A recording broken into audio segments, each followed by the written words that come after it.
知識は人を幸せにするんでしょうか？とても古くて今でも答えが割れるといいね。勉強すれば世界が広がるとは言いますよね。でも知らなければ悩まなかったこともある気がします。その感覚はかなり大事よ。知識は人を自由にすることもあるし、不安を増やすこともある。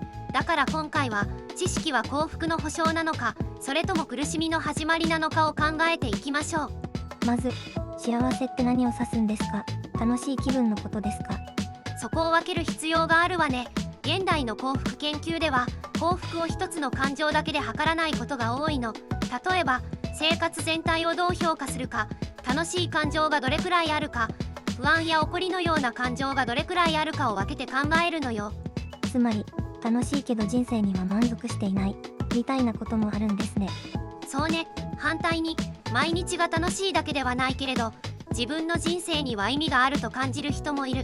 だから、知識が幸せにするかという問いも、快楽を増やすのか、人生の納得感を増やすのかで答えが変わるの。では、知識は楽しい気分を増やすんでしょうか？増やすことはあるわ。わからなかった数学の問題が解けた瞬間や、歴史の流れがつながった瞬間には、かなりはっきりした喜びがあるでしょう。それはわかります。頭の中が整理される感じがあります。アリストテレスも快楽と活動の関係を重視しているの。彼は学ぶことや感想することに固有の喜びがあると考えた。人間はただ刺激を受けるだけでなく、理解する活動そのものに喜びを見出せるということね。でもそれは趣味としての学問の楽しさですよね。幸福そのものとは少し違う気もします。その通り、アリストテレスにとって幸福は単なる気分ではなく、よく生きることに近い。ニコマコス倫理学では、幸福は人間にとっての最高善として扱われ、徳に即した活動と結びつけられるの。知識を持っている状態ではなく、知を使って生きる活動が大事なんですね。そう考えると自然で、知識は本棚に積まれた情報ではなく、判断し、考え、選び、行動する力になるときに意味を持つ。ソクラテスもそういう方向ですか？プラトンのソクラテスの弁明では、ソクラテスが吟味されない生は生きるに値しないという趣旨のことを語るわ。これは物知りになることより、自分の生き方や徳を問い続けることの重要性を示しているのよ。つまり古典哲学では、知ることは人間らしく生きるための条件みたいに見られていたんですね。そうね。ただし、ここで言う知は雑学の量ではない。自分を問い、世界を理解し、よりよく選ぶための知なの。現代の研究ではどうなんでしょう？教育を受けた人ほど幸せみたいなデータはあるんですか？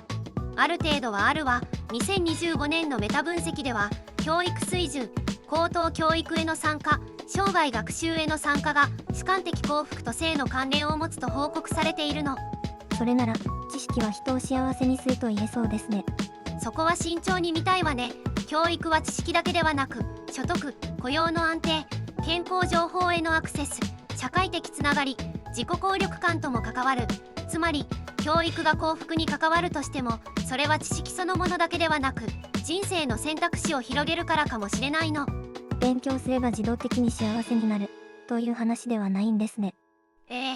IQ と幸福の関係を調べた研究でも関連は見られるけれど、所得、健康、日常生活能力、神経症傾向などがかなり媒介しているとされる。知的能力が高いから幸福というより、その能力を生活の安定につなげられる条件が重要なのね。逆に知識があるせいで不幸になることはありますか？あると思うわ。旧約聖書のコエレトには、知識が増えるほど悲しみも増えるという趣旨の言葉があるの。これは知ることがいつも安心をくれるわけではないというかなり鋭い見方ね。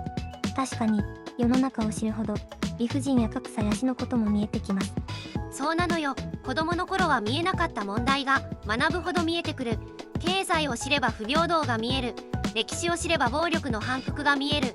医学を知れば身体の脆さが見える。知識は暗闇を消すけれど、同時に見たくなかったものまで見せるの。